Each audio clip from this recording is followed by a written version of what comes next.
तुम पुनः आ गए काग। दूर हटो, दूर हटो, दूर हटो मेरे कमंडल से। तुम्हें अपनी सुरक्षा की तनिक भी चिंता नहीं। इस बार और भी भयंकर परिणाम होगा।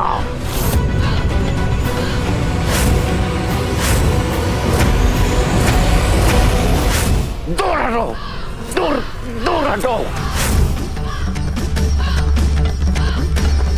काग, तुमने मेरी चेतावनी सुनी नहीं। दूर हटो यहां से।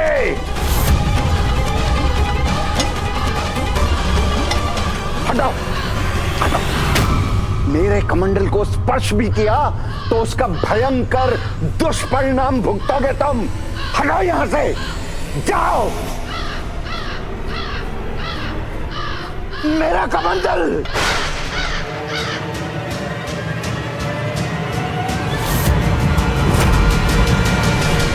उद्दंड काग, इस कमंडल को सुरक्षित स्थान पर रखते ही तेरी उद्दंडता का कठोर दंड दूंगा मैं।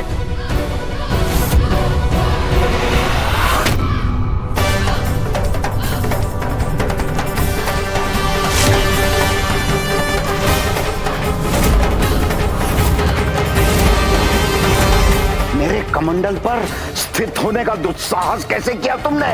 हट जाओ यहां से, हट। काग हठी होते हैं ये तो सर्व ज्ञात है, किंतु तुम्हारा हठ साधारण नहीं है। इतना साहस तो कोई साधारण काग नहीं कर सकता। मुझे क्षमा करें ऋषिवर, किंतु इस कमंडल को तो गिराना ही होगा, और इसे गिराएंगे आप। तुम्हारा मेरे कमंडल पर स्थित होना उचित नहीं है। हट, हट, हट, हट, हट, हट, हट, हट।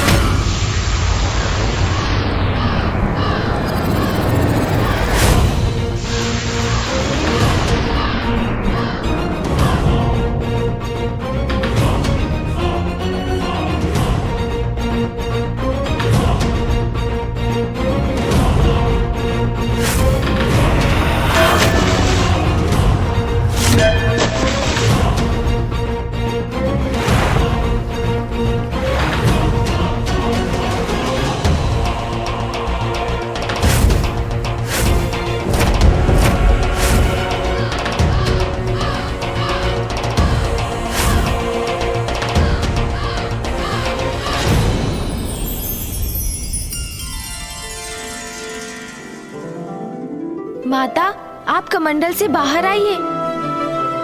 हाँ माता लोपामुद्रा, आपके स्वामी अगस्त्य ऋषि अपने हाथ से आपको प्रवाहित होने का संकेत दे रहे हैं।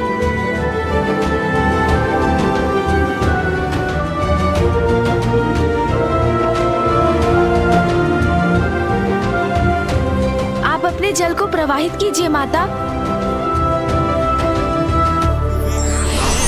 प्रणाम माता लोपामुद्रा।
इतना बड़ा अनर्थ कैसे किया तूने? प्रभु, अब ऋषिवर के क्रोध से अपनी रक्षा कैसे करेंगे आप? दुष्ट काग, रुक, मैं तुझे श्राप देता हूँ।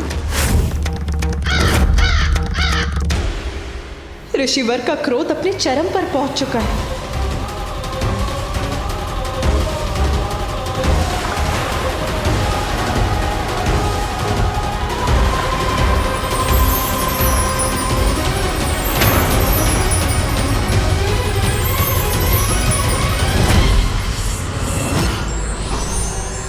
ऋषि अगस्त्य। वक्रतुंड महाकाय सूर्यकोटि समप्रभ निर्विघ्नं कुरु मे देव सर्वकार्येषु सर्वदा।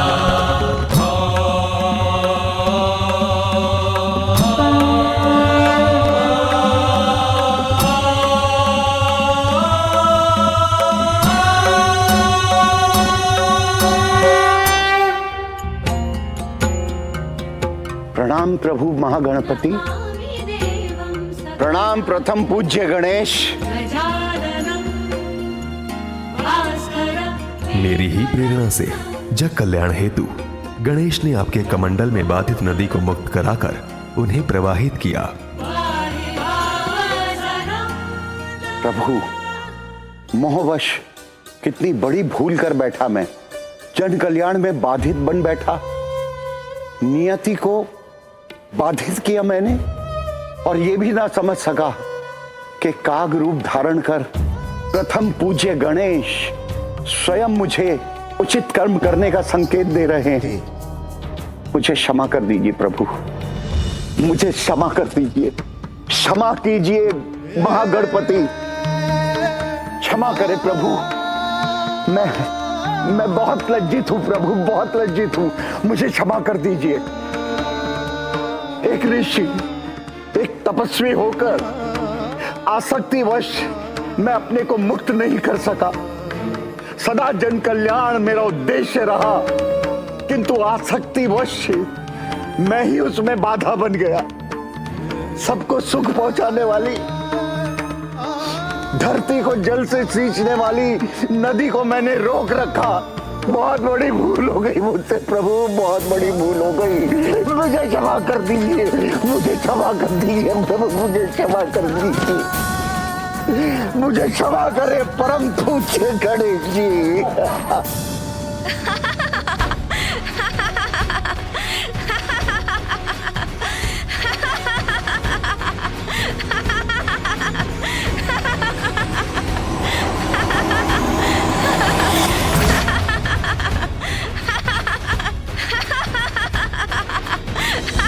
आप मेरी भूल पर हंस रहे हैं परम पूज्य गणेश, उचित है।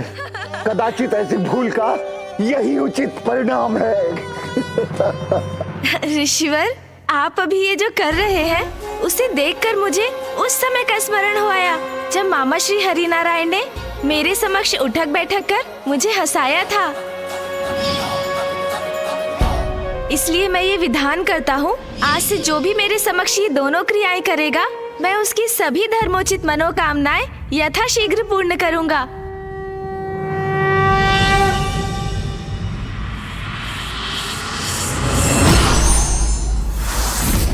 और ऋषिवर, आप भी मुझे क्षमा करें। मेरा आशय आपको दुख पहुंचाने का कदापि नहीं था। भूल तो मुझसे हुई थी।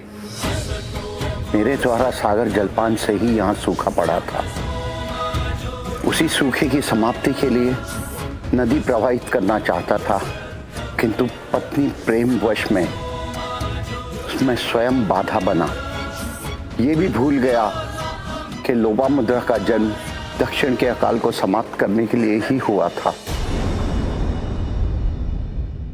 किंतु अब तो भूल का सुधार भी हो चुका है। देखिए ना ऋषिवर, अब तो नदी प्रवाहित भी हो रही है।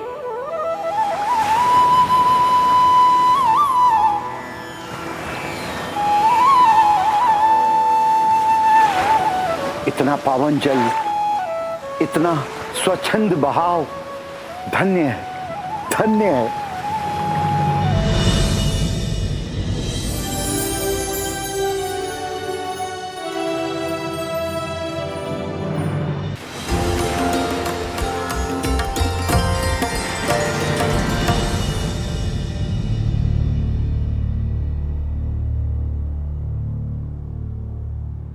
प्रभु जल, प्रभु कृपा कीजिए, जल।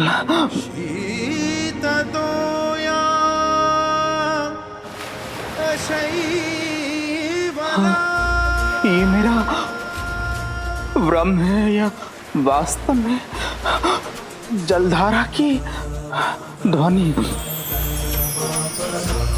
हे परमानंदे कुरु करुणामय कातरवंगे तव तट निकटे यस्य निवासः खलु वैकुंठे प्रभु, तस्य। आप धन्य हैं, आपने मेरी प्रार्थना सुन ली।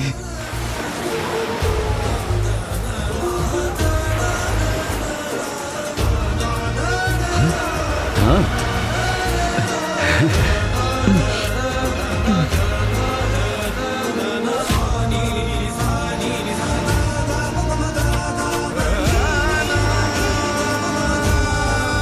इस नदी के जल ने तो हमें तृप्त कर दिया। अब हम अपना जीवन यापन करने में समर्थ हैं।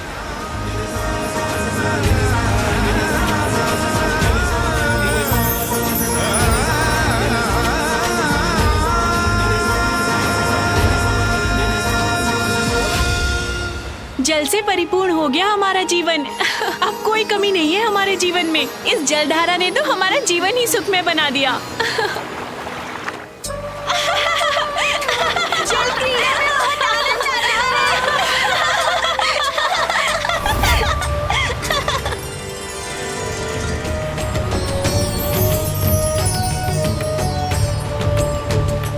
धन्य है कावेरी नदी, धन्य है विघ्नहर्ता गणेश जी, जिन्होंने मेरे मोहपाश को मिटाया, मेरे सत्कर्म के मार्ग में आए विघ्न को दूर किया, लोपामुद्रा को कावेरी नदी के रूप में मुक्त किया।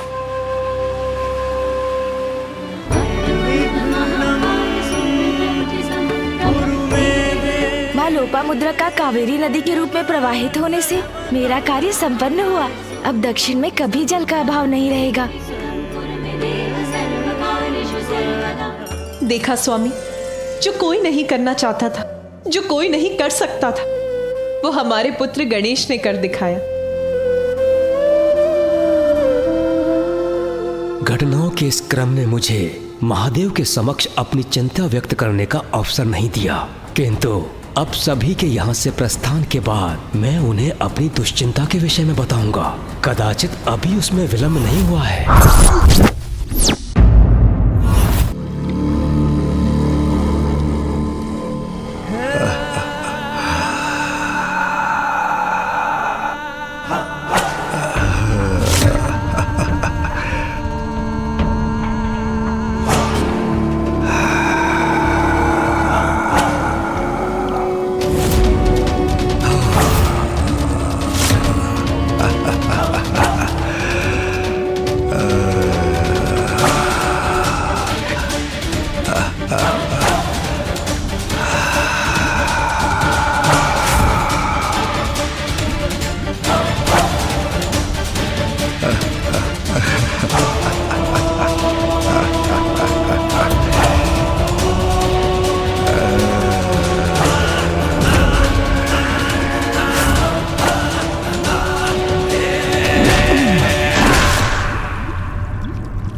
मनोरंजक है तुम्हारी क्रीड़ा, किंतु इसका अंत तुम्हारे अंत के साथ ही होगा, क्योंकि सर्वश्रेष्ठ जलंधर से किसी का बच पाना असंभव है।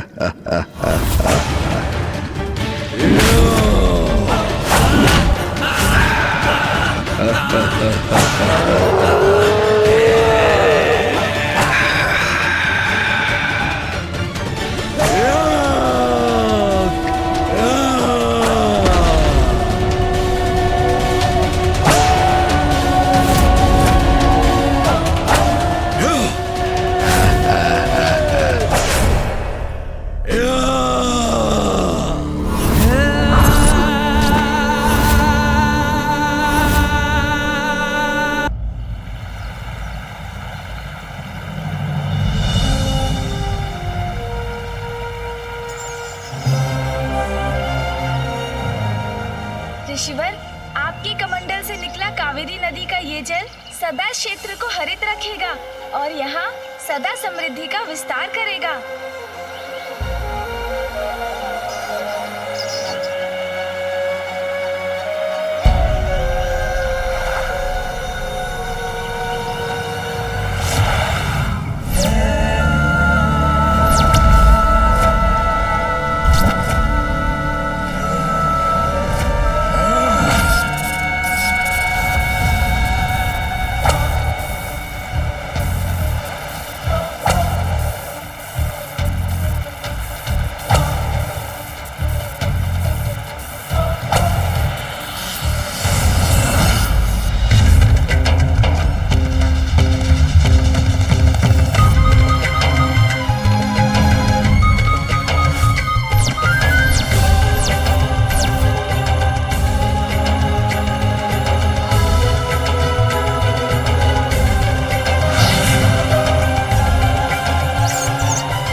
गणेश जी, ये किसी बड़े महासंकट की पूर्व सूचना है।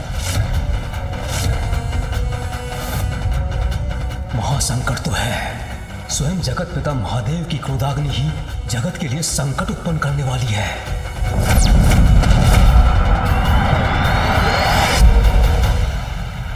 संसार अवश्य किसी भयंकर महासंकट का सामना करने वाला है गणेश जी।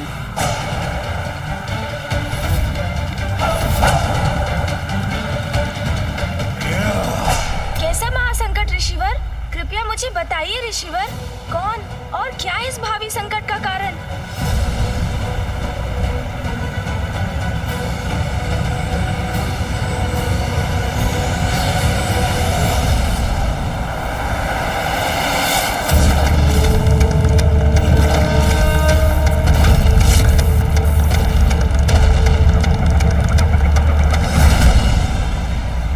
महादेव की क्रोधाग्नि, महादेव की क्रोधाग्नि, महादेव की क्रोधाग्नि, महादेव की क्रोधाग्नि। महादेव, वो है आपकी क्रोधाग्नि।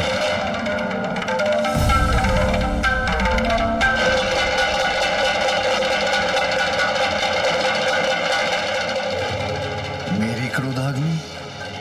क्या उसका कोई दुष्परिणाम होने वाला है? ब्रह्मदेव, महादेव की क्रोधाग्नि तो दुष्टों का संहार करती, तो उससे इतने चिंतित क्यों हैं आप? पिताजी की क्रोधाग्नि भला संसार का अहित कैसे कर सकती है? प्रत्येक क्रिया की कोई प्रतिक्रिया अवश्य होती है। महादेव की क्रोधाग्नि उत्पन्न हुई है तो उसका कोई ना कोई परिणाम तो अवश्य होगा।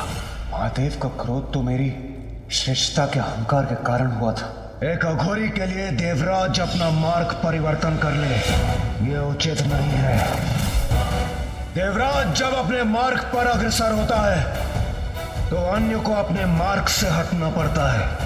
देवराज इंद्र कौन आए? कहीं इस महासंकट का संबंध उस घटना से तो नहीं? महादेव को मैं अपनी चिंता से अवगत कराने का प्रयास कब से कर रहा हूं, किंतु ऋषि अगस्त्य के प्रसंग के कारण मुझे इसका अवसर ही प्राप्त नहीं हुआ।